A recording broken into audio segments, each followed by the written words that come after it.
ಮಾಡಲಿ.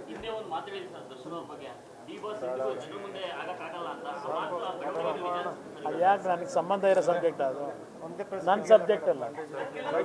ಈಗ ಒಂದು ನಿಮಿಷ, ನನ್ನ ಕೆಲಸ ದಯವಿಟ್ಟು ಇನ್ನು ಮುಂದಕ್ಕೆ ನಿಮ್ಮೆಲ್ಲರಿಗೂ ಮನವಿ ಮಾಡೋದು, ಕೇಂದ್ರ ಸರ್ಕಾರದಲ್ಲಿ ಮಂತ್ರಿಯಾಗಿ ನಾನು ಏನು ಕೆಲಸ ಮಾಡಬೇಕು, ನಿಮಗೇನಾದರೂ ಫೀಡ್ಬ್ಯಾಕ್ ಇದ್ದರೆ ನನಗೆ ಒಂದು ಸಲಹೆ ಕೊಡಿ.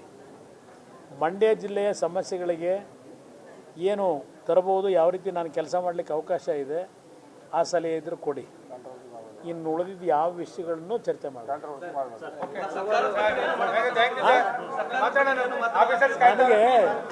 ನನಗೆ ದೊಡ್ಡ ಜವಾಬ್ದಾರಿ ಇದೆ. ಸರ್ಕಾರ ದಾರಿ ತಪ್ಪಿದಾಗ ಕೆಲವು ವಿಷಯ ಮಾತಾಡೋಣ. ಈಗ ಒಂದು ನಿಮಿಷ, ಈಗ ನಿಮ್ಮ ಸೆಸ್ ಬಗ್ಗೆನೇ ಹೇಳಿದ್ರಿ, ಸೆಸ್ ಬಗ್ಗೆನೇ ಹೇಳಲಿಲ್ವ? ಈಗ ಸೆಸ್ ಭಾಳ ಜನ ಇದ್ದಾರಲ್ಲ ನಾಯಕರು.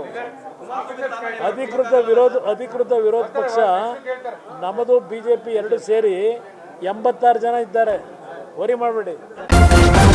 ನ್ಯೂಸ್ ಫಸ್ಟ್ ನಿರ್ಭೀತಿಯಿಂದ ನಿಮ್ಮ ಪರವಾಗಿ.